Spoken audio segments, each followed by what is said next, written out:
Hello everyone, very good evening to all of you. Once again welcome you all on exam aspirants platform. So आप सभी लोगों का friends once again exam aspirants platform पर welcome है। I hope friends you are fine and you are doing well. मैं उम्मीद करता हूँ आप सभी लोग बहुत ही अच्छे होंगे और आप सभी लोगों की तैयारी प्रिपरेशन भी बहुत ही अच्छी चल रही होगी।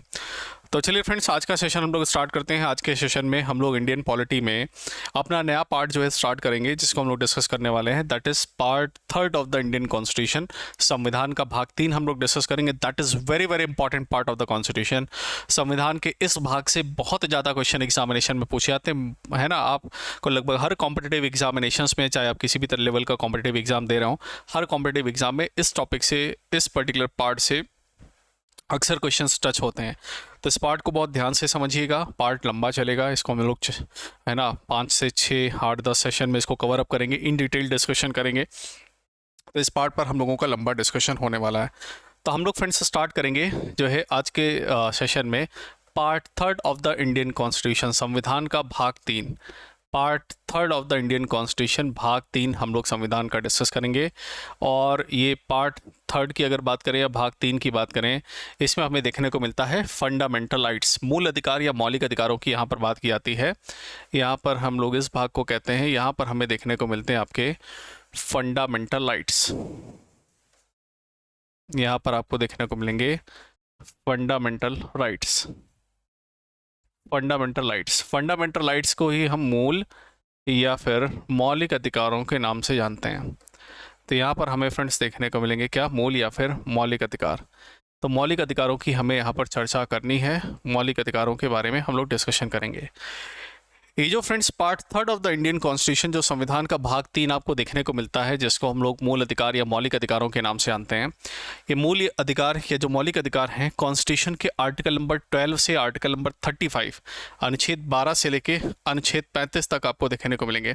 तो यहाँ पर अगर हम फ्रेंड्स देखें तो यहाँ पर आपको article number 12 to article number 35, तो अनुच्छेद 35 तक जो चर्चा है, article number 12 to article number 35 जो डिस्कशन है, वो चर्चा जो है वो किसके बारे में दिया गया है, वो फंडामेंटल राइट से जुड़े हुए प्रोविजंस के बारे में दिया गया। तो आर्टिकल 12 से आर्टिकल 35 तक आपको देखने को मिलेगा। हालांकि आर्टिकल 14 से आर्टिकल 32 तक ही आपको फंडामेंटल राइट्स जो है 6 फंडामेंटल राइट्स हमें देखने को मिलेंगे, लेकिन उसके अलावा कुछ और प्रोविजंस भी दिए हुए हैं जिनके बारे में हम चर्चा करेंगे, ठीक है, जिनके बारे में डिस्कशन करेंगे। बट इस फंडामेंटल राइट्स पर जाने से पहले, है ना, हम लोग फटाफट जो है ओरली अपना जो है अभी तक जो हमने पार्ट 11 तक हम लोग जो है 2 भाग जो हमने पढ़ लिया है, जिसमें आर्टिकल 11 तक हमने डिस्कस कर लिया है, उसको फटाफट एक बार रिकॉल कर लेते हैं, सो दैट हमारे दिमाग में सारी चीज़ें फटाफट बैठी रहें और हम फटाफट रिवाइज भी कर सकें। सो नेक्स्ट 5 मिनट्स में हम लोग फटाफट सारा जो अभी तक हमने पढ़ा है फटाफट रिवाइज कर लेते हैं।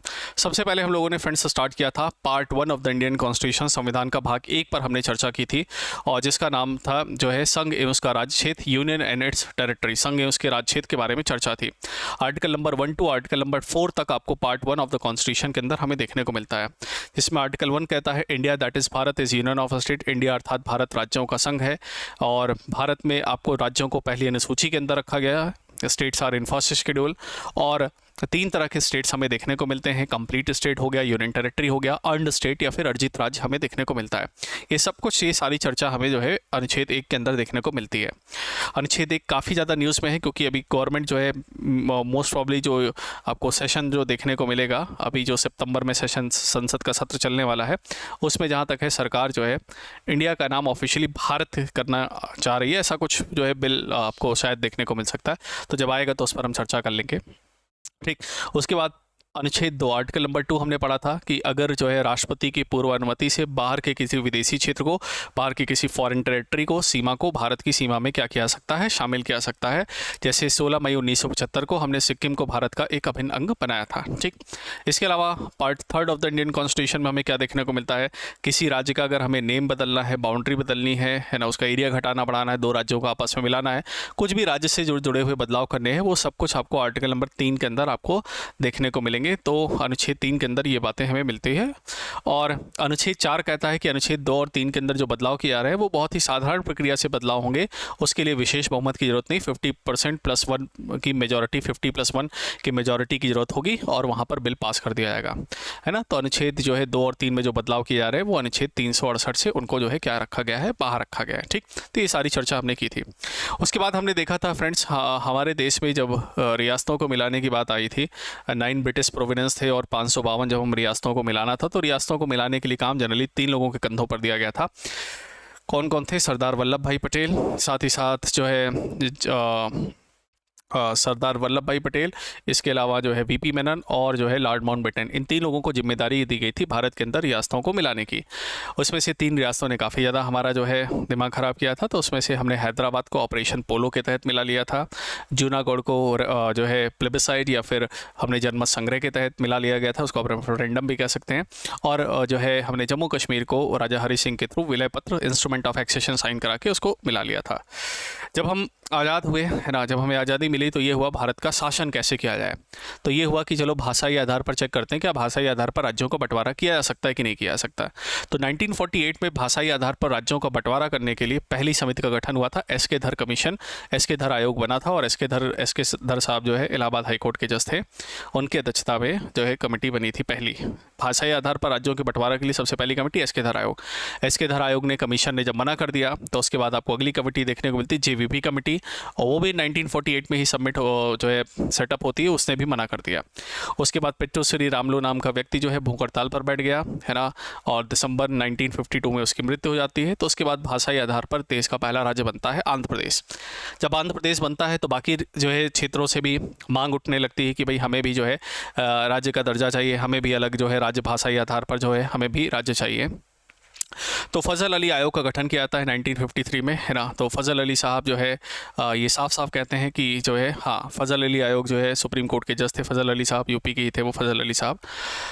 तो उनकी अध्यक्षता में आयोग गठित होता है और वो आयोग इस बात को जो है परमिट कर देता है 1955 में जब रिपोर्ट आती है तो हाँ, भाषाई आधार पर राज्य के बंटवारे के लिए वो तैयार हो जाते हैं। लेकिन भाषाई के साथ साथ प्रशासनिक तौर पर भी राज्यों का बंटवारा किया गया, केवल भाषाई आधार नहीं है। ठीक, तो उसके बाद हमारे देश में 7वां संविधान संशोधन 1956 पेश किया जाता है, जिसके तहत हमारे देश में भाषाई आधार पर शुरुआत में 14 राज्य और 6 केंद्र शासित प्रदेश बनते हैं, जिसमें जो है आज वर्तमान समय में 28 राज्य और 8 केंद्र शासित प्रदेश हमें देखने को मिलेंगे, 8 हमें यूनियन टेरिटरीज देखने को मिलेंगी। ठीक, उसके बाद हमने भाग 2 देखा था। भाग 2 में हमने अनुच्छेद 5 से अनुच्छेद 11 तक आपको देखने को मिलता है, जिसमें हमें सिटीजनशिप के बारे में, नागरिकता के बारे में पता चलता है। भाग 5 में जो है संविधान के पार्ट जो है आर्टिकल नंबर 5 के अंदर कॉन्स्टिट्यूशन के स्टार्टिंग में, प्रारंभ में नागरिकता के बारे में बताया गया है। अनुच्छेद 6 के अंदर बताया गया है पाकिस्तान से भारत आए लोगों को नागरिकता। अनुच्छेद 7 के अंदर भारत से पाकिस्तान गए लोगों को नागरिकता। अनुच्छेद 8 के अंदर अगर आप कहीं विदेश में रह रहे हैं, कोई बच्चा विदेश में रह रहा है, उसके माता पिता भारतीय, तो उसको नागरिकता मिल जाएगी। अनुच्छेद 9 के अंदर बताया गया है कि अगर हम कहीं विदेश की नागरिकता लेते हैं तो भारत की नागरिकता समाप्त हो जाएगी। 10वां में बताया गया है कि भारत में नागरिकता का बना रहना, जब तक हम कोई अन्यथा काम ना करें, देश विरोधी गतिविधियों में लिप्त ना पाए जाएं, तब तक हमारी नागरिकता समाप्त नहीं होगी। और आर्टिकल 11 ये पावर देता है पार्लियामेंट को कि वो सिटीजनशिप रिलेटेड जो नॉर्म्स हैं, नागरिकता संबंधित कानूनों को बनाने के लिए जिम्मेदार होंगी और देश का गृह मंत्रालय उसके लिए जिम्मेदार होगा। नागरिकता संबंधित कानूनों को पहली बार कब बनाया गया था? 1955 में पहली बार सुधार, 1986 में, 1992 में, 2003 में, 2005 में, 2015 में, 2019 में लेटेस्ट अमेंडमेंट आपको देखने को मिलता है। 5 तरीके से नागरिकता आपको मिल सकती है, जन्म के आधार पर, है ना, बाई बर्थ हो गया। उसके बाद जो है वंश के आधार पर, बाई डिसेंट जिसको हम लोग कह देते हैं। उसके बाद अगर हम देखें बाई रजिस्ट्रेशन, पंजीकरण की प्रक्रिया के जरिए, बाई नेचुरलाइजेशन, देशीकरण के जरिए, और जो है बाई इनकॉर्पोरेशन ऑफ टेरिटरी, बाहर की किसी सीमा को भारत में मिलाने पर वो आपको नागरिकता मिल सकती है। 3 तरीके से नागरिकता हमारी छीन सकती है, नागरिकता का त्याग कर देना, नागरिकता वंचित कर देना, या फिर हमें जो है वहाँ से इसको हटा देना। ठीक, तो ये सब कुछ हमने फिलहाल पढ़ा था। आज चलिए अब हम चर्चा स्टार्ट करते हैं फंडामेंटल राइट्स की। देखिए रिवीजन इज़ वेरी इंपॉर्टेंट। अगर आप रिवीजन करते रहेंगे तो ऑटोमेटिकली सारी चीज़ें आपके दिमाग में बैठी ही रहेंगी। ठीक है, देखिए इसमें से किसी का कोई डाउट हो, कोई क्वेश्चन हो, पूछे, फिर आगे बढ़ते हैं।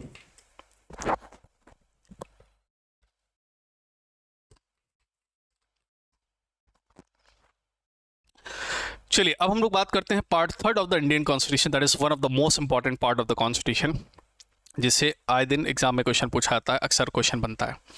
तो चलिए देखिए फ्रेंड्स, अगर हम बात करें part 3 of the Indian constitution की, तो इसमें हमें देखने को मिलता है फंडामेंटल राइट्स, मूल अधिकार या मौलिक अधिकार। अब सवाल उठता है ये अधिकार की जरूरत क्या है, मौलिक अधिकारों की जरूरत क्या है, ये आखिरकार मौलिक अधिकार बाकी अधिकारों से अलग क्या होते हैं, ये अधिकार होता क्या है। अधिकार बेसिकली क्या होता है, जैसे हम अगर जो है अपने छोटे भाई बहन से या फिर अपने पेरेंट्स से कुछ मांगते हैं, हम कहते हैं ये तो हमारा अधिकार है ना कि हमें जो है कुछ खिला दो।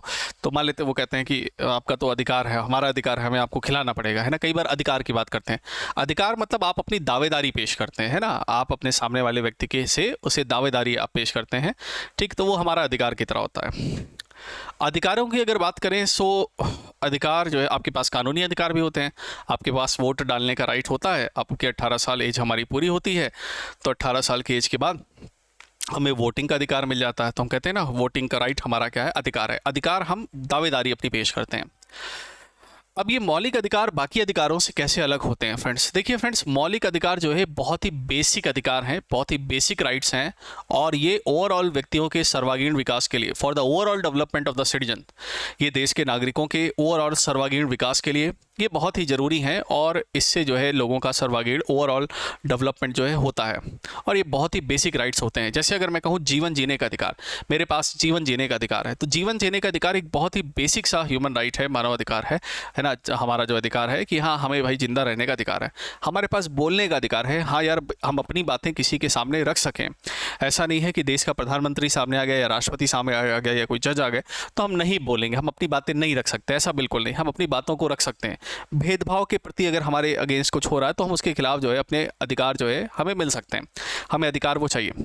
तो जब हम अधिकारों की बात करते हैं तो मूल अधिकार बाकी अधिकारों से बेसिकली अलग कैसे होते हैं, देखिए जो मूल अधिकार होते हैं एक तो ये नैसर्गिक विद इन द नेचर होते हैं, है ना। नैसर्गिक का मतलब होता है ये नेचुरल होते हैं, बाय बर्थ हमको ये मिल जाते हैं। कि जैसे अगर मैं आपको एग्जांपल दूं, जैसे अगर मेरे को वोट डालना है ना, पहले थीम समझ लीजिएगा। अगर आपके पास एक बार दिमाग में थीम समझ में आ गई तो आर्टिकल्स तो मैं सारे के सारे आपको याद करा दूंगा, तो मेरी गारंटी है। ठीक, लेकिन आप थोड़ा सा कंसेप्ट पहले थीम समझिए, इसके अंदर चलेगा क्या। ठीक, तो जैसे मैंने आपसे कहा कि मेरे को वोट डालने का अधिकार है, इलेक्शन में वोट डालने का अधिकार है। अब भाई मेरे को अगर इलेक्शन में वोट डालने का अधिकार है तो ऐसे केस में मेरे को 18 साल की उम्र जब पूरी होगी तो मैं वोटर आईडी कार्ड बनाऊंगा, और अगर मेरे पास वोटर आईडी कार्ड है तभी मैं वोट डालने के लिए, इलेक्शन में वोट डालने के लिए जो है मेरे पास क्या होगा, अधिकार होगा, और इलेक्शन में मैं वोट डाल पाऊंगा। ठीक, कब, जब मेरे पास वोटर आईडी कार्ड होगा।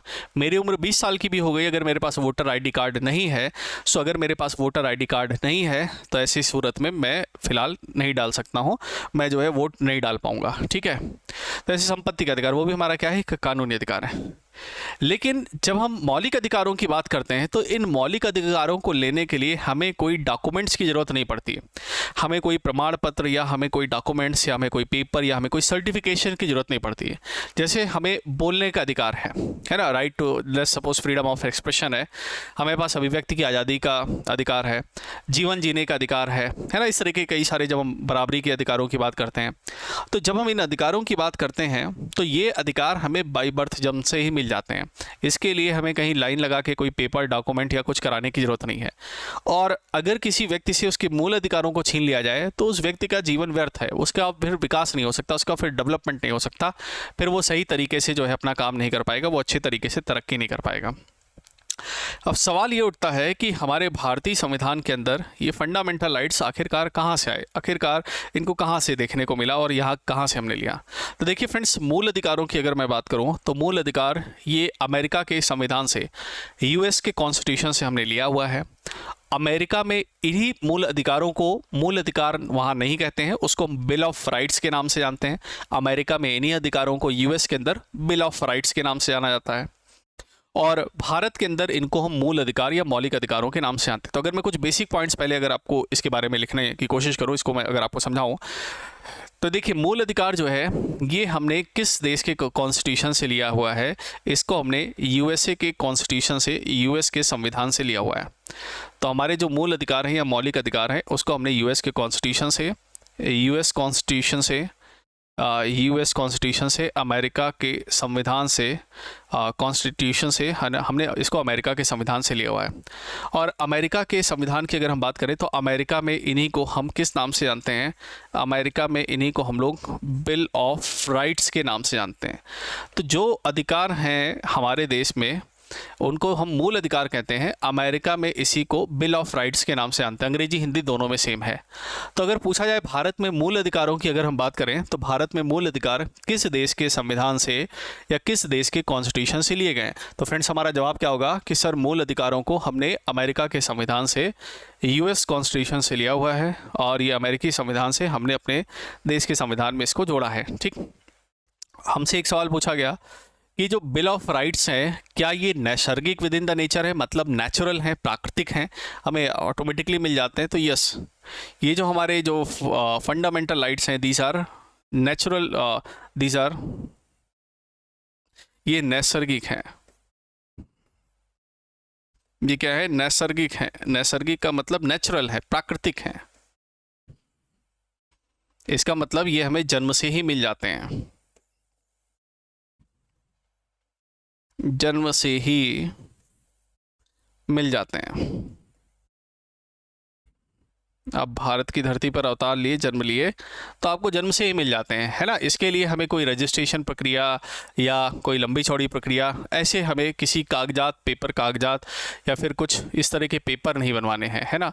ये हमें नैसर्गिक विद इन द नेचर है, नेचुरल हैं, और ये हमें जो है बाई बर्थ या जन्म से ही हमें मिल जाते हैं।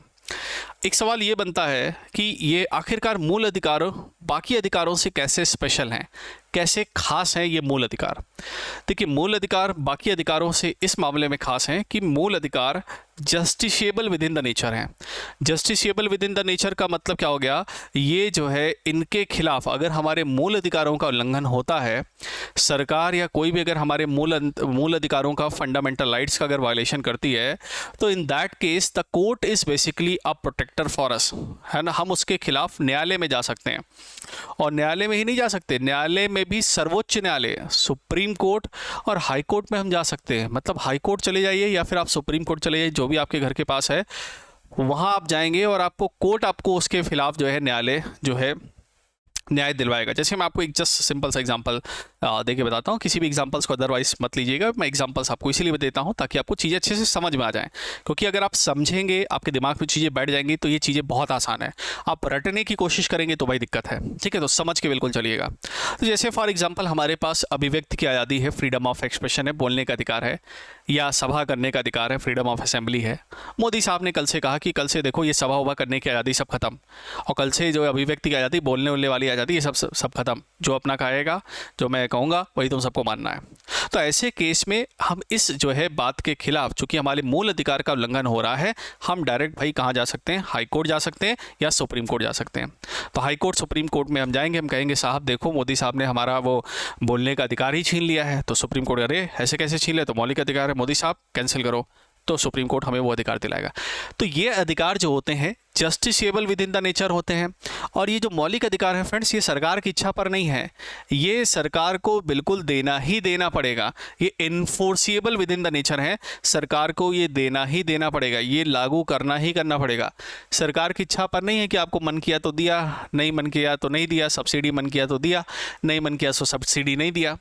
ये enforceable with in the nature हैं, इनको जो है लागू करना ही पड़ेगा, और इनके खिलाफ हम न्यायालय में जा सकते हैं। तो इसकी दो बड़ी खासियत मौलिक अधिकारों को आपको देखने को मिलती है। एक तो ये क्या होते हैं, enforceable within the nature होते हैं, enforceable within nature, within nature, within nature. इनको लागू करना ही होगा, इच्छा नहीं है, इनको जो है लागू करना ही होगा। लागू करना ही होगा मतलब भाई ये आप बिल्कुल लागू करेंगे ही, इसमें आपकी इच्छा पर नहीं है कि आपका मन किया तो कर लिया, नहीं मन किया तो नहीं किया, ऐसा नहीं है, ये आपको लागू करना ही पड़ेगा। ये क्या है, enforceable within the nature है।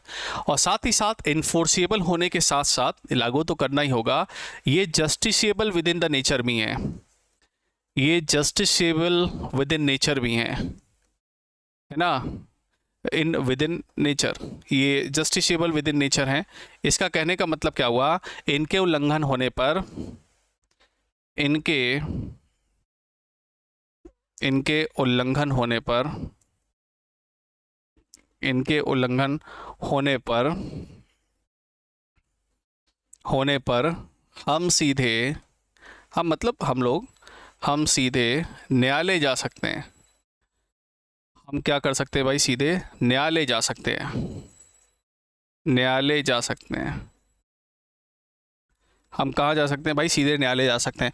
तो हमारे पास ये अधिकार होगा, हमारे पास ये राइट होगा that we can directly move within the court. हम कहाँ जा सकते हैं भाई, हम न्यायालय जा सकते हैं। तो ये क्या होता है, justiciable with in the nature होता है ना। ये कानूनी तौर पर ये हमारे पास अधिकार होता है कि अगर हमारे मूल अधिकारों का उल्लंघन होता है तो हम कोर्ट जा सकते हैं, हम सीधे हाई कोर्ट, सुप्रीम कोर्ट जा सकते हैं। और इसके लिए हमारे पास एक विशेष प्रकार के आर्टिकल्स भी आपको देखने को मिलते हैं जो हमें अधिकार देते हैं कि साहब अगर आपका मूल अधिकार का उल्लंघन हुआ है ना तो आप सीधे हाई कोर्ट और सुप्रीम कोर्ट चले जाइए। तो सुप्रीम कोर्ट जाने के लिए ये जो हमें अधिकार मिलता है वो मिलता है आर्टिकल नंबर 32 से।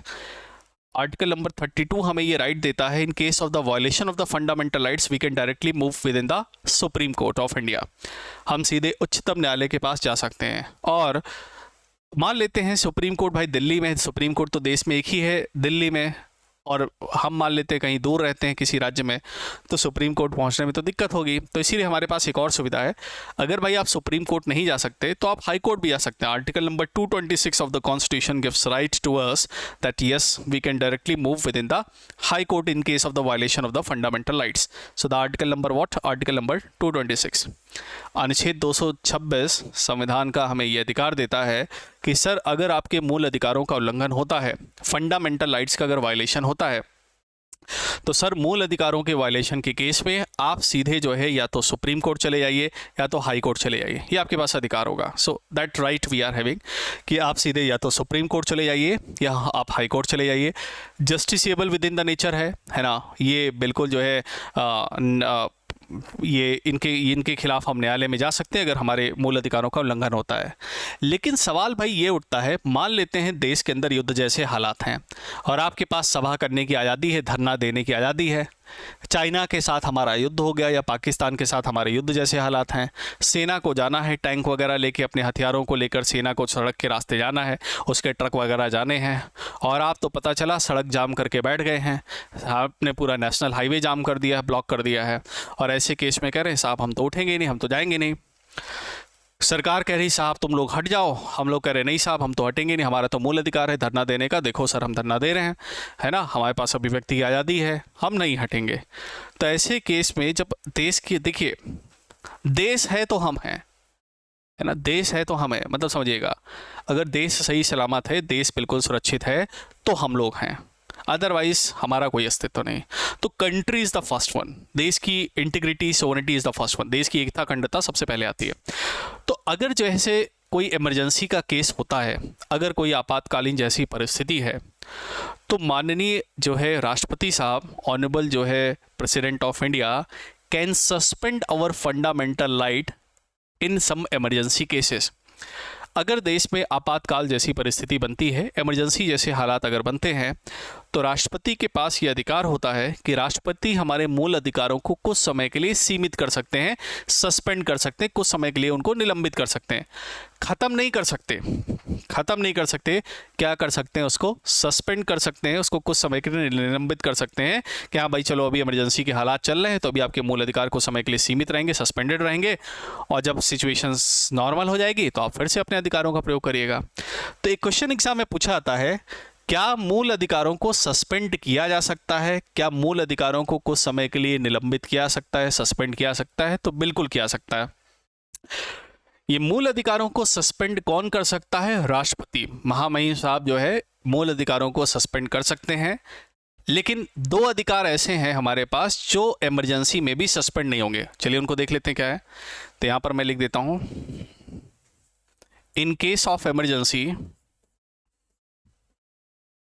इन केस ऑफ, ये सब मैं आपको डिटेल में पढ़ाऊंगा, टेंशन लेने की बिल्कुल जरूरत नहीं। इन case of emergency, fundamental rights, अब मैं सीधे एफआर लिखूंगा ना, है ना, fundamental right can be suspend by president of India, है ना। आपातकाल परिस्थिति में ये सब कैसे होता है सब हम आगे पढ़ेंगे, टेंशन लेने की बिल्कुल जरूरत नहीं है, कोई भी परेशान होने की जरूरत नहीं, कोई टेंशन मत लीजिए।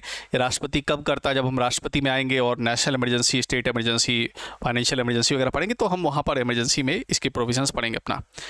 आपातकाल की परिस्थिति में, आपातकाल के समय, ऐसे लिख देता हूँ मैं, आपातकाल के समय राष्ट्रपति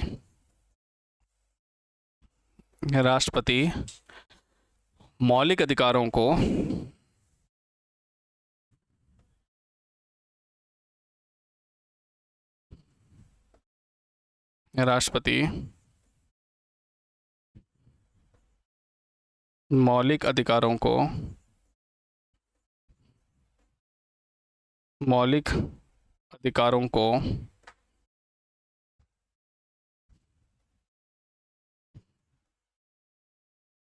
कुछ समय के लिए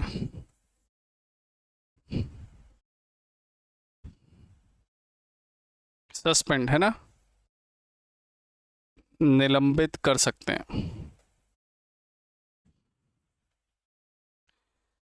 है ना। अगर इमरजेंसी जैसे हालात हैं, अगर आपातकाल जैसी परिस्थिति है, so in case of emergency the president of India can suspend our fundamental rights except article 20 and 21।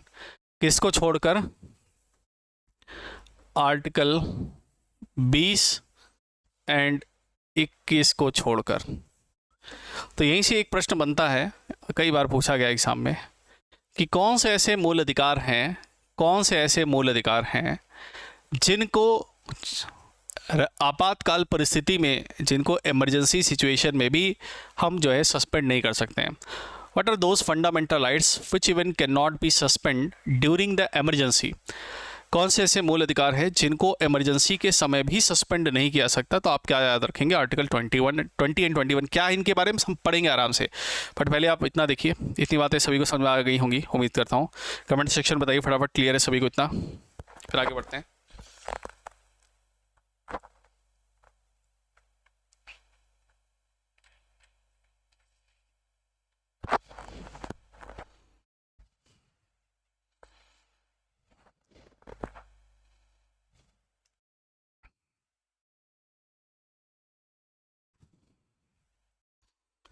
Fundamental rights, मूल अधिकार या मौलिक अधिकारों को इमरजेंसी केस में भी क्या नहीं किया सकता? सस्पेंड नहीं किया सकता। इन case of emergency the fundamental right can be suspended. राष्ट्रपति साहब जो है, महामहिम साहब जो है, आपातकाल परिस्थिति में मूल अधिकारों को सीमित कर सकते हैं, सस्पेंड कर सकते हैं कुछ समय के लिए। लेकिन किसको छोड़कर? 20 और 21 को, 21 और 22, 20 और 21 को छोड़कर, 20 एंड 21 को छोड़कर। ठीक है, चलिए अभी हम इन सब के बारे में अच्छे से चर्चा करेंगे, डिटेल में डिस्कशन करेंगे। लेकिन एक बार थोड़ा सा ओवरव्यू ले लेते हैं कि मूल अधिकार या मौलिक अधिकार है क्या। चलिए तो एक बार फिर से थोड़ा सा समझ लेते हैं क्या हमने बात किया अभी तक, फिर इसको देखते हैं, आगे बढ़ते हैं। फंडामेंटल राइट्स में मैंने आपको बताया कि मूल अधिकार क्या होता है। मूल अधिकार एक बेसिक राइट्स हैं जो व्यक्ति के ओवरऑल विकास के लिए, ओवरऑल सर्वांगीण विकास के लिए जरूरी हैं। जो मैं पॉइंट्स बता रहा हूँ आपको, ये डायरेक्ट क्वेश्चन एग्जामिनेशन के, डायरेक्ट एग्जाम्स में पूछे आते हैं, ठीक है, बिल्कुल ध्यान रखिएगा। जो मूल अधिकार हैं या मौलिक अधिकार हैं, मूल अधिकार या मौलिक अधिकार ये व्यक्ति के ओवरऑल सर्वांगीण विकास के लिए जरूरी हैं। व्यक्ति से अगर उसके मौलिक अधिकारों को छीन लिया जाए तो उसका जीवन पशुओं के समान रह गया और उसके अलावा कुछ नहीं रहेगा। भाई आपके पास कोई अधिकार ही नहीं है तो आप क्या कर रहे हैं? आपके जिंदा रहने का फ़ायदा क्या? आपके पास सब कुछ है ही नहीं, आप कुछ कर ही नहीं सकते, ठीक। तो वो बहुत ज़रूरी है।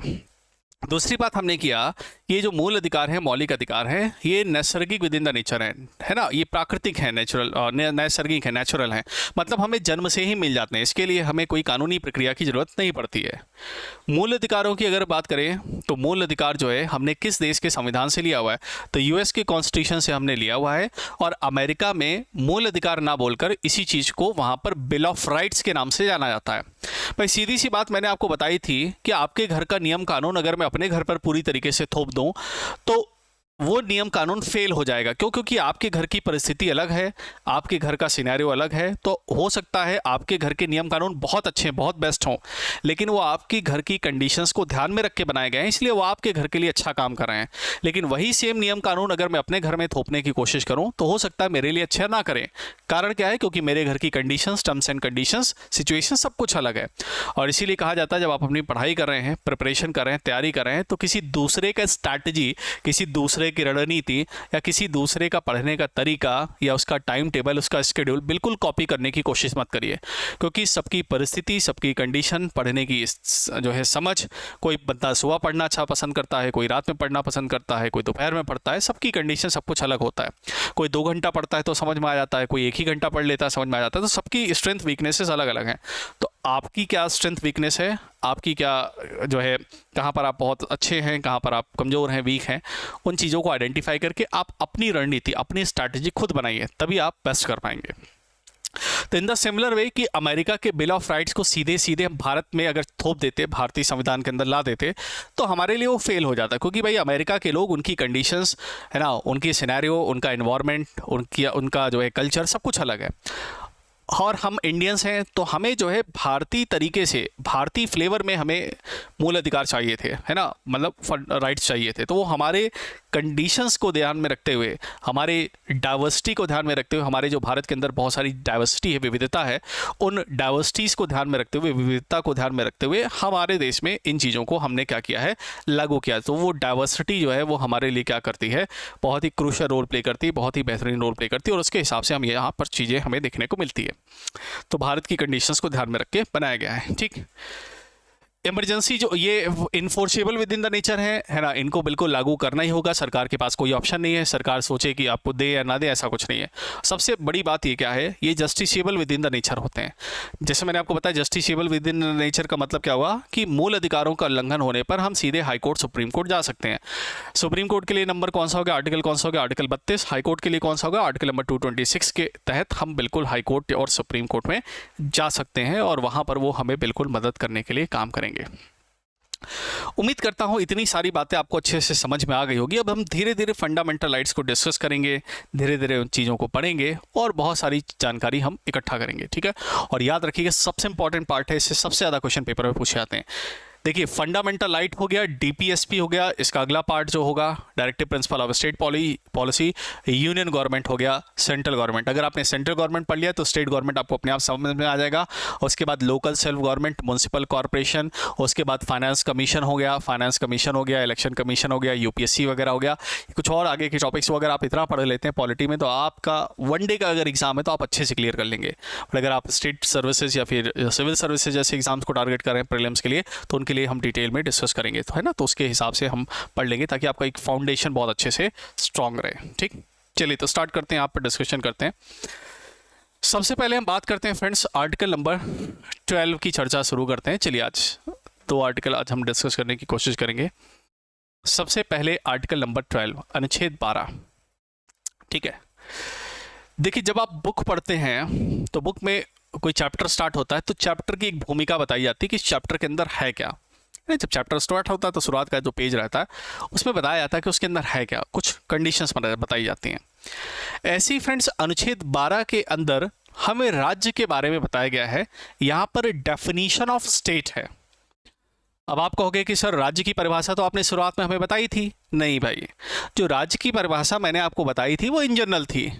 यहाँ पर विशेष तौर पर अनुच्छेद 13 से लेकर अनुच्छेद 35 तक, आर्टिकल नंबर 13 से लेकर आर्टिकल नंबर 15 तक अगर कहीं भी राज्य शब्द का मतलब आता है, अगर कहीं भी स्टेट वर्ड आता है, so what will be the meaning of that state, वो यहाँ पर अनुच्छेद 12 के अंदर एक्सप्लेन किया गया, उसके बारे में बताया गया है।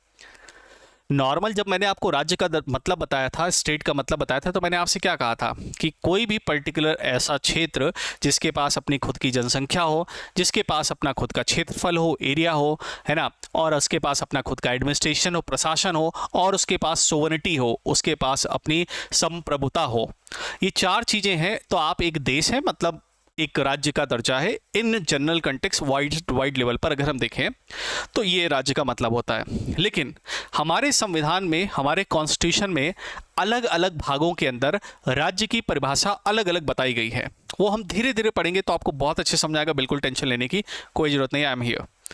तो अनुच्छेद 12 पढ़ेंगे तो यहाँ पर आपको एक बार राज्य की परिभाषा मिलेगी, स्टेट की डेफिनेशन मिलेगी।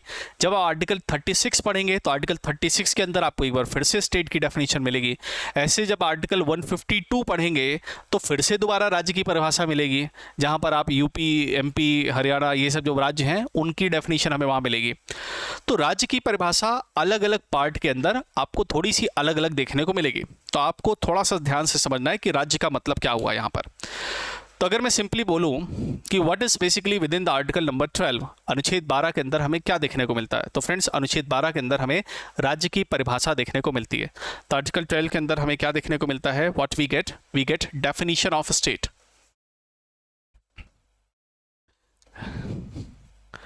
यहां पर हमें देखने को मिलती है definition of state. Definition of state, राज्य की परिभाषा। और एक बात और ध्यान से सुनेंगे, जो राज्य की परिभाषा है ये बस अनुच्छेद 12 से लेकर अनुच्छेद 35 तक, मतलब अनुच्छेद 13 से अनुच्छेद 35 तक जो फंडामेंटल राइट्स हैं, ये परिभाषा केवल उन्हीं के लिए वैलिड है। अच्छा, यहाँ पर राज्य का मतलब होता है कि अगर मैं बहुत ही आसान भाषा में कहूँ कि यहाँ राज्य का मतलब क्या होता है कि कोई भी एक ऐसी अथॉरिटी देश के अंदर, कोई भी ऐसा एक संस्थान देश के अंदर जो गवर्नमेंट के द्वारा कंट्रोल किया जाता है, जो सरकार के द्वारा जो है नियंत्रित किया जाता है, जो अपना नियम कानून बना सकता है और अपने हिसाब से चीज़ें चला सकता है, उसको हम लोग इनडायरेक्टली राज्य का दर्जा देंगे, उसको हम लोग स्टेट कहेंगे। जैसे मैं आपको सबसे पहले एग्जांपल बताऊं, जैसे मान लेते हैं केंद्र सरकार को एक राज्य का दर्जा दिया जाएगा। कैसे? केंद्र सरकार, भाई केंद्र सरकार के पास अपने नियम कानून बनाती है, नियम कानूनों के हिसाब से काम करती है, केंद्र सरकार के कर्मचारी काम करते हैं, सेंट्रल गवर्नमेंट एम्प्लॉयज़ को सैलरी देती है सरकार, तो उन सबके लिए नियम कानून बने हुए, उनके हिसाब से सारा काम होता है। ऐसे राज्य सरकार भी क्या है, एक स्टेट है। State government is also state, क्योंकि राज्य सरकार के पास भी वो नियम कानून बनाती है, अपना प्रशासन है, अपना एडमिनिस्ट्रेशन अपने तरीके से काम करती है। ऐसे आप LIC को उठा के देखिए, लाइफ इंश्योरेंस कॉरपोरेशन, LIC भी क्या है, एक स्टेट है। कैसे? LIC भी अपने खुद के अपने LIC ने भी नियम कानून बना रखे हैं। LIC कंपनी में एम्प्लॉयज़ को हायर करती है, कर्मचारियों को रखती है, उनको तनख्वाह बांटती है, उनके लिए कुछ नियम कानून बना रखे हैं। तो LIC क्या है, वो भी एक स्टेट है। राष्ट्रपति भी इवन एक राज्य है। President of India is also a state. राष्ट्रपति साहब भी जो है संसद का अंग है, पार्लियामेंट का अंग है, और वो भी नियम कानून वगैरह बनाने के लिए, नियम कानून बनाने के लिए काम करते हैं, लेजिस्लेटिव का हिस्सा है। संसद भी एक राज्य है। ONGC, oil natural gas corporation, ONGC क्या है, एक राज्य है। विद्युत विभाग, इलेक्ट्रिसिटी डिपार्टमेंट है ना, इलेक्ट्रिसिटी डिपार्टमेंट जो है वो भी क्या है, एक राज्य है। ऐसी अगर आप देखिए NTPC, national thermal power corporation, क्या है, एक राज्य है। NPCIL, nuclear power corporation India limited, NPCIL, वो भी क्या है, एक राज्य है। तो ऐसा कोई भी गवर्नमेंट इंस्टीट्यूशन जो अपने एम्प्लॉयज़ रखता हो, उनके लिए नियम कानून बनाता हो, उनको तनख्वाह देता हो, उसके पास खुद के नियम कानून हो, तो वो क्या है, वो एक राज्य है। जैसे अगर बिजली विभाग जो इलेक्ट्रिसिटी डिपार्टमेंट है, अगर आप उसको अपने नियम कानून बनाने की शक्ति ना दें, उसके पास कुछ शक्ति ना हो, पावर ना हो, तो क्या वो काम कर पाएगा? मैं बिजली चोरी करता रहूँगा, मैं बिजली विभाग मेरे लिए क्या कर पाएगा? कुछ कर पाएगा क्या? क्योंकि उसके पास नियम कानून शक्ति ही नहीं होगी। तो इसीलिए सबके पास अपनी शक्तियाँ जो है बनाने के लिए दिया गया। Panchayati Raj institution, local self government, village panchayat क्या है? राज्य है। नगर पालिका है ना, म्यूनसिपैलिटीज, म्यूनसिपल कॉरपोरेशन क्या है? एक राज्य है। अब मेरा सवाल यह है, क्या रिलायंस इंडस्ट्री एक राज्य है? क्या रिलायंस इंडस्ट्री एक राज्य है? क्या टाटा एक राज्य है? क्या अदानी एक राज्य है? बिल्कुल नहीं, क्योंकि रिलायंस क्या है? एक निजी संस्थान, एक व्यक्तिगत संस्थान है। Because Reliance is a private institution, is not a state. क्या टाटा की कंपनी एक स्टेट है? बिल्कुल नहीं है। क्यों? क्योंकि वो एक प्राइवेट कंपनी है। तो निजी संस्थानों को राज्य का दर्जा नहीं है। बाकी ऑलमोस्ट जितने भी गवर्नमेंट इंस्टीट्यूशन आपको देखने को मिलेंगे, जितने भी सरकारी संस्थान आपको देखने को मिलेंगे, वो सब के सब भाई क्या है? स्टेट हैं। सबको क्या दिया गया है? राज्य का दर्जा दिया गया है। तो राज्य का मतलब अगर हम यहाँ पर लिखना चाहें, राज्य का मतलब अगर हम एग्जाम्पल देखें, तो राज्य में आपको देखने को मिलेगा राज्य कौन कौन है भाई। सेंट्रल गवर्नमेंट क्या है? एक स्टेट है। सेंट्रल गवर्नमेंट क्या है? एक राज्य है ना। स्टेट गवर्नमेंट क्या है? एक राज्य है। स्टेट गवर्नमेंट क्या है? एक राज्य है। इसी तरीके से अगर आप देखें विलेज पंचायत, ग्राम पंचायत,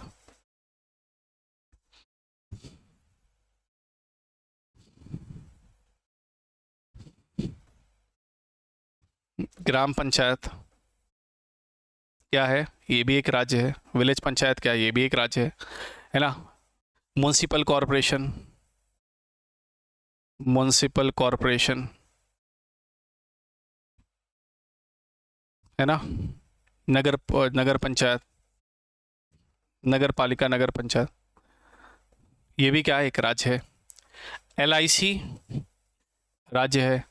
एनटीपीसी राज्य है। ओएनजीसी राज्य है ना। ऐसे देखिए, इसरो क्या है? एक राज्य है। डीआरडीओ राज्य है। महामहिम राष्ट्रपति साहब एक राज्य हैं।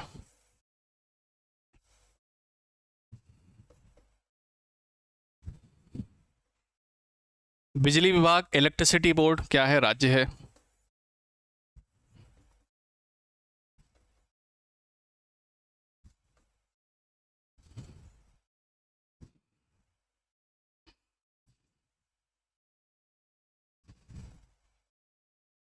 इलेक्ट्रिसिटी डिपार्टमेंट क्या है? राज्य है। तो ये सबको जो है राज्य का दर्जा दिया गया है। सो यहाँ पर आपको मतलब समझ में आता है स्टेट। ठीक है, हाँ लिख लीजिए इसको फटाफट, साथ में लिखते रहिएगा, नोट्स बनाते चलिएगा, अपने हाथ से नोट्स बनाइए। हैंड रिटन नोट्स आपके खुद के आपको सबसे ज़्यादा मदद करने वाले हैं। बनाइए हैंड रिटन नोट्स।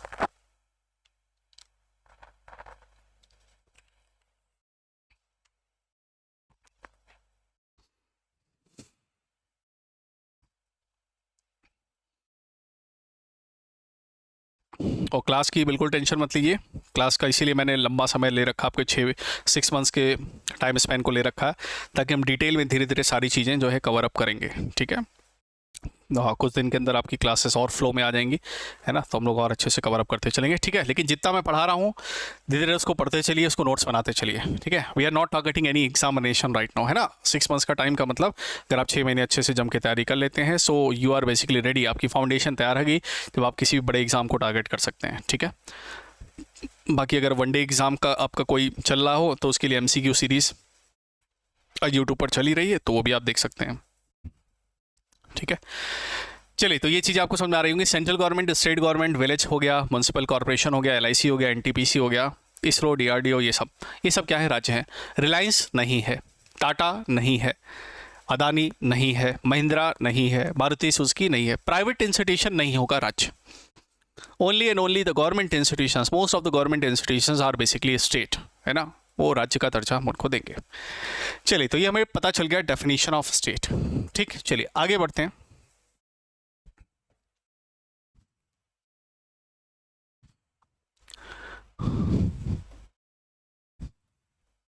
अगला है आर्टिकल नंबर 13। आर्टिकल नंबर 13,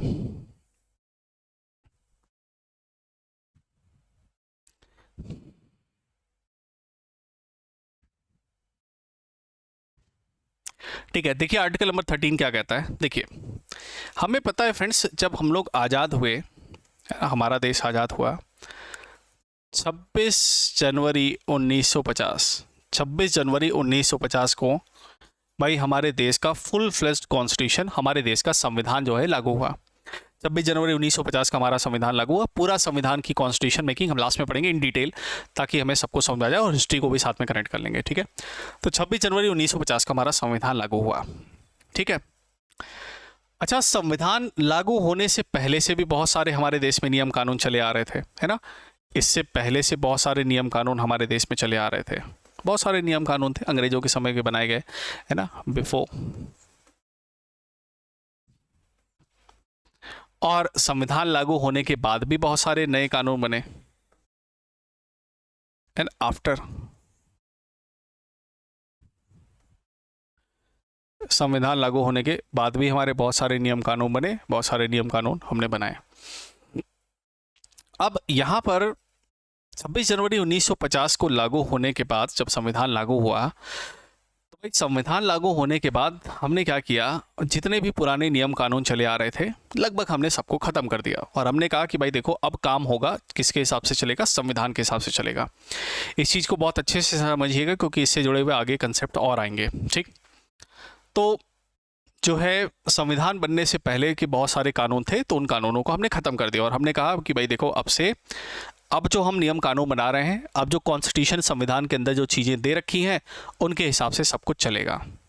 काफ़ी हद तक हमने किया भी, लेकिन समस्या जो बन रही थी वो धार्मिक मामलों को लेके बन रही थी, क्योंकि आपने देखा कि हमारे देश का जो बंटवारा है वो धार्मिक आधार पर कहीं ना कहीं हो गया था। भाई पाकिस्तान को जिन्ना साहब ने बनाया था तो यही था कि मुस्लिम रिलीजन के जो लोग हैं वो पाकिस्तान में रहेंगे, इस सोच से जिन्ना साहब ने उसको बनाया था। लेकिन हमारे देश ने, हम लोगों ने जो है, हमारे देश ने सेकुलर अप्रोच बिल्कुल पूरी तरीके से रखी और हमारे देश में सभी लोग, सभी धर्म के लोग मिलजुल कर बिल्कुल भाईचारे से आराम से रह रहे हैं। तो हमारे देश की अप्रोच दूसरी थी। लेकिन संविधान वालों के दिमाग में ये बात थी कि यार हमारे देश में ऑलरेडी धर्म के आधार पर बंटवारा हो चुका है, और अगर हम लोगों ने धर्म के मामले में अगर कुछ ज़्यादा गड़बड़ी करने की कोशिश की, धार्मिक मामलों में अगर ज़्यादा हस्तक्षेप शुरुआत में करने की कोशिश की, तो हो सकता है संविधान के अंदर आज तो हम नियम कानून में वो बातें डाल दें, लेकिन हो सकता है 5-10 साल बाद उन्हीं बातों को लेकर हो सकता है विवाद बढ़ जाए, तो और भी जो है वहाँ पर विवाद बढ़ सकते हैं, कम्युनल हार्मोनी डिस्टर्ब हो सकती है, सांप्रदायिक दंगे वगैरह हो सकते हैं और कुछ इस तरह का बंटवारा वगैरह हो सकता है। तो इसी चीज़ों को ध्यान में रखते हुए संविधान ने क्या कहा कि बाकी सारे कानून तो हम जो पहले के चल रहे थे उनको हम ख़त्म कर देते हैं, लेकिन धार्मिक मामलों के जो कानून है वो पहले की ही तरह चलते रहेंगे। जैसे मैं अगर एग्जांपल दूं, जैसे पहले जो है हिंदू मैरिज लॉ है ना, हिंदू मैरिज एक्ट या हिंदू मैरिज लॉ, हिंदुओं के में जो है शादी हो गया, तलाक हो गया, या फिर डाइवोर्स आप कह दीजिए, तो शादी हो गया, डाइवोर्स हो गया, तलाक हो गया, प्रॉपर्टी ट्रांसफ़र हो गया, संपत्ति का हस्तांतरण हो गया, और जो है इसके अलावा गोद लेना, एडॉप्शन, इन चारों मामलों में हिंदुओं के अपने अलग कानून हैं। जिसमें हिंदू के कानून में बौद्ध वगैरह हो गए, सिख वगैरह हो गए और जैनों के भी कानून लगभग आ जाते हैं। मुस्लिम्स के लिए अपने मुस्लिम पर्सनल लॉ हैं, तो मुस्लिम पर्सनल लॉ में शरीयत के ज़्यादातर कानून देखने को मिलते हैं, और वो जो पहले से चले आ रहे हैं वो फॉलो करते चले आ रहे हैं। ठीक, वो कानून पहले से फॉलो करते चले आ रहे हैं। तो बहुत सारे नियम कानून ऐसे हैं जो आज़ादी से पहले के, मतलब भारतीय संविधान लागू होने के पहले के बहुत सारे कानून अभी भी फॉलो हो रहे हैं। अब यहाँ पर अनुच्छेद 13 क्या करता है, अनुच्छेद 13 इस बात का ध्यान रखता है कि जो हमारे मूल अधिकार हैं, और जब मूल अधिकार और ये जो पहले के कानून है या बाद के कानून है, इनमें अगर टकराव हो, इनमें अगर कुछ लड़ाई हो, तो उसके चक्कर में मूल अधिकार ना खत्म हो जाए, उस चीज़ को बचाने के लिए आर्टिकल 13 काम करता है। तो व्हाट आर्टिकल 13 बेसिकली से आर्टिकल 13 क्या कहता है कि देखिए बेटा, संविधान बनने के पहले का कोई कानून हो या फिर संविधान लागू होने के बाद का कोई कानून हो, अगर कोई भी ऐसा कानून है जो मूल अधिकारों को सीमित करता हो, फंडामेंटल राइट को रिस्ट्रिक्ट करता हो, उनको कम करता हो, उनके प्रभाव को ख़त्म करता हो, उनमें कमी लाता हो, तो ऐसा कोई भी नियम कानून जो है बिल्कुल मान्य नहीं होगा। या फिर संविधान लागू होने के बाद सरकार कोई ऐसा कानून लाती है, सरकार मान लेते ऐसा कोई कानून लाती, बिल लाती है, जिसमें मान लेते 1 2 3 4 करके बिल के अंदर लगभग 15 20 50 पॉइंट हैं, है ना, मान लेते 50 बिंदुओं का बिल है, और इनमें से कई सारे ऐसे बिंदु हैं जिनकी वजह से मूल अधिकारों को दिक्कत होती है।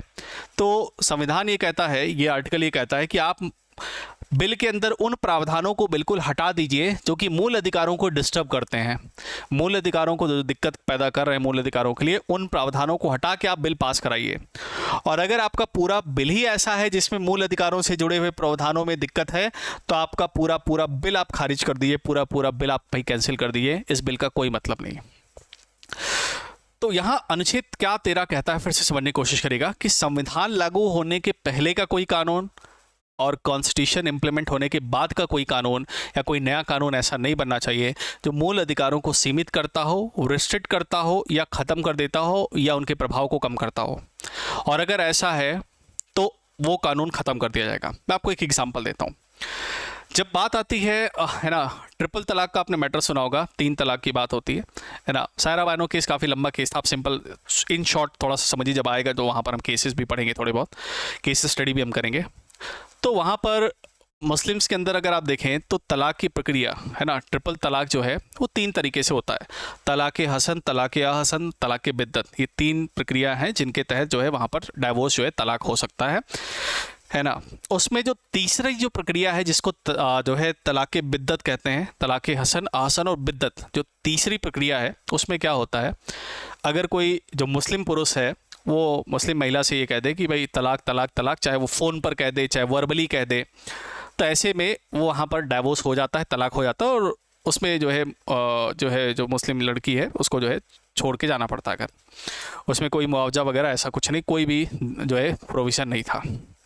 अब ये कहने को तो मुस्लिम पर्सनल लॉ के अंदर या मुस्लिम में शरीयत लॉ के अंदर ये ऐसा कुछ नियम है, लेकिन सुप्रीम कोर्ट जो है, संविधान ये कहता है कि भारत में महिलाओं पुरुषों को बराबरी का अधिकार है ना। संविधान ये कहता है कि भाई महिलाओं पुरुषों को बराबरी का अधिकार है, उसके बारे में आगे बात करेंगे। और जब महिलाओं पुरुषों को बराबरी का अधिकार है तो अगर महिला इस तरीके से, पुरुष अगर इस तरीके से तलाक दे सकता है तो महिला की भी तरफ से इस तरीके की तलाक की प्रक्रिया होनी चाहिए, वो भी तलाक दे सके। और ऐसे में महिला के मूल अधिकारों का उल्लंघन हो रहा है। और इन्हीं ग्राउंड्स पर सुप्रीम कोर्ट ने जो है तलाक बिद्दत, जिसमें वर्बली जो है मैसेज के थ्रू, टेक्स्ट के थ्रू या वर्बली अगर कोई तलाक दे सकता है, तो उस प्रक्रिया को ख़त्म कर दिया गया है। तो 3 तलाक में केवल तलाक बिद्दत ख़त्म हुआ, 3 तलाक नहीं ख़त्म हुआ। आज भी तलाक हसन, तलाक अहसन जो है बिल्कुल जो है वैलिड है, जिसमें मौलवी साहब के सामने जो है ये तलाक की जो प्रक्रिया है, डाइवोर्स की जो प्रक्रिया है वो चलाई जाती है, ठीक, वो चलता है। तो वहाँ पर उस चीज़ को जो है ख़त्म कर दिया गया। क्यों ख़त्म कर दिया गया? क्योंकि वहाँ पर टकराव किससे हो रहा था? मूल अधिकारों से हो रहा था, ठीक है। तो मूल अधिकारों से टकराव की स्थिति में या तो आपका जो कानून है ना, जो कानून है, अगर सरकार नया बिल ला रही है तो बिल के कुछ पॉइंट्स हैं, कुछ बिंदु हैं उनमें है, तो उनमें हम जो है डेरोगेशन कर देंगे। डेरोगेशन का मतलब हो गया अल्पीकरण कर देंगे उस बिल में कुछ जो प्रावधान है। देखिए इसमें 2 काम हम करते हैं आर्टिकल 13 के अंदर। एक तो बिल के अंदर हम कर सकते हैं अल्पीकरण का मतलब होता है डेरोगेशन बेसिकली क्या होता है कि आपके बिल के अंदर जो कुछ प्रावधान है जिनकी वजह से दिक्कत हो रही मूल अधिकारों में, उनको हटा दीजिए, तो इसको कहते हैं डेरोगेशन, अल्पीकरण। और अगर पूरा का पूरा बिल ही बेकार है तो उसको असंगत कहते हैं, पूरे बिल को असंगत डिक्लेयर किया जाएगा। असंगत मतलब इनकॉन्सिस्टेंट, पूरे के पूरे बिल को खारिज कर दिया जाएगा। असंगत कह दीजिए या फिर कह दीजिए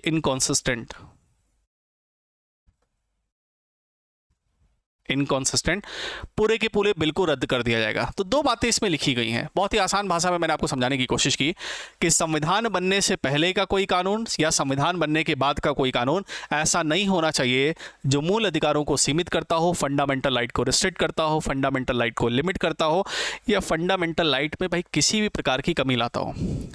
अगर ऐसा है, अगर मूल अधिकारों में इस प्रकार से कोई कमी आती है, कोई दिक्कत होती है, तो वहाँ पर उसको जो है हम पूरी तरीके से ख़त्म कर देंगे, ठीक है, उस कानून को हम ख़त्म कर देंगे। तो आर्टिकल 13 इनडायरेक्टली सरकार को वार्निंग दे रहा, सरकार को धमकी दे रहा, देखो भाई सरकार, पहले का कोई कानून या बाद का कोई कानून ऐसा नहीं आना चाहिए जो मूल अधिकारों को सीमित करता हो, कम करता हो, वहाँ पर जो है दिक्कत पैदा करता हो। लेकिन आपके दिमाग में एक क्वेश्चन तुरंत आएगा कि सर कैसी बात कर रहे हो आप, हमने तो सुना है कि एक मूल अधिकार पहले संपत्ति का हुआ करता था और सरकार ने वो संपत्ति का मूल अधिकार खत्म कर दिया।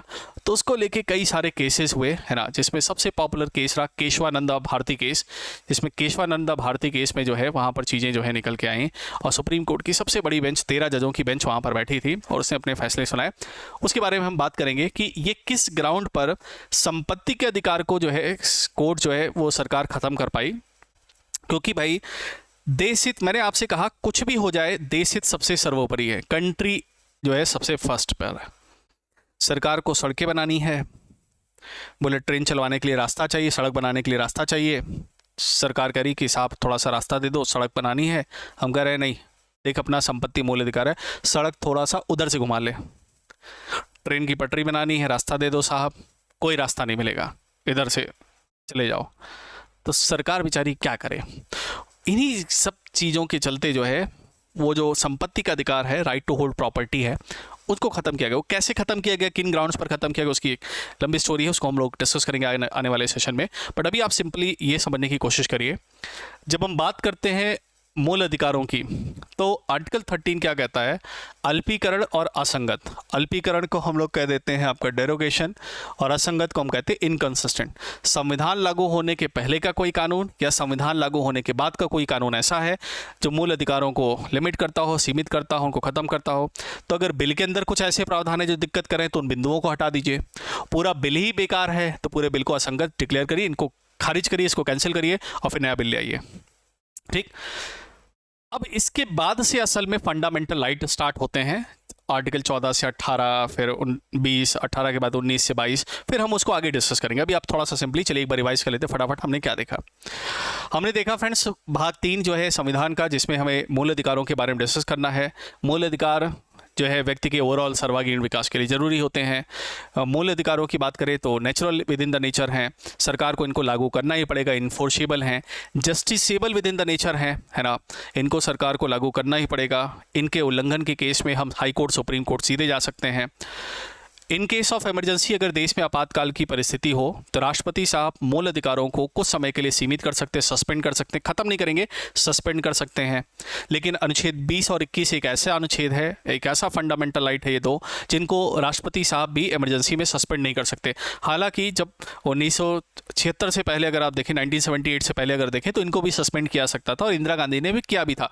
उस पर हम बात करेंगे आगे चल के कि कैसे उसको जोड़ा गया, क्या चीज़ें उसमें आई, तो वो चीज़ आपको देखने को मिलती है। ठीक, हमने मूल अधिकारों को कहाँ से लिया है, तो भाई मूल अधिकारों को हमने अमेरिकन कॉन्स्टिट्यूशन से, अमेरिका के संविधान से लिया हुआ है। और अमेरिका में इसको किस नाम से जानते हैं, बिल ऑफ राइट्स के नाम से जानते हुए आपको देखने को मिलेंगे। ठीक, इसको बात ध्यान रखिएगा। डेफिनेशन ऑफ स्टेट, हमने राज्य की परिभाषा देखी। राज्य बेसिकली क्या है, एनी गवर्नमेंट इंस्टीट्यूशन जिसके पास अपनी खुद की अथॉरिटी है, एम्प्लॉय रख सकता है, तनख्वाह दे सकता है, नियम कानून बनाता है, वो सब के सब जो है सरकार का आपको दर्जा देखने को मिलेगा। Central government, state government, village panchayat, municipal corporation, LIC, NTPC, ONGC, ISRO, DRDO, president है ना, इलेक्ट्रिसिटी बोर्ड, बिजली विभाग, ये सब के सब क्या है, एयरपोर्ट अथॉरिटी, ये सब के सब जो है क्या है, आपके राज्य हैं। एयरपोर्ट अथॉरिटी ले लीजिए, ये सब के सब क्या है, राज्य का दर्जा इनको आपको देखने को मिलेगा। उसके बाद हमने क्या पढ़ा, उसके बाद हमने आर्टिकल 13 पढ़ा, अल्पीकरण और असंगत, डेरोगेशन एंड इनकंसिस्टेंट। डेरोगेशन का मतलब क्या होता है, बिल के उन बिंदुओं को हटाना, बिल के उन पॉइंट्स को, जैसे मान लेते कोई बिल है उसके अंदर 3, 4, 5, 6, 7, 8 बिंदु हैं, ठीक है, 8 पॉइंट्स हैं। अब इनमें से friends point number 2, point number 6, point number 4 जो है ये बिल में दिक्कत करा, तो इनको हटाइए और बाकी बिल पूरा पास करा लिए।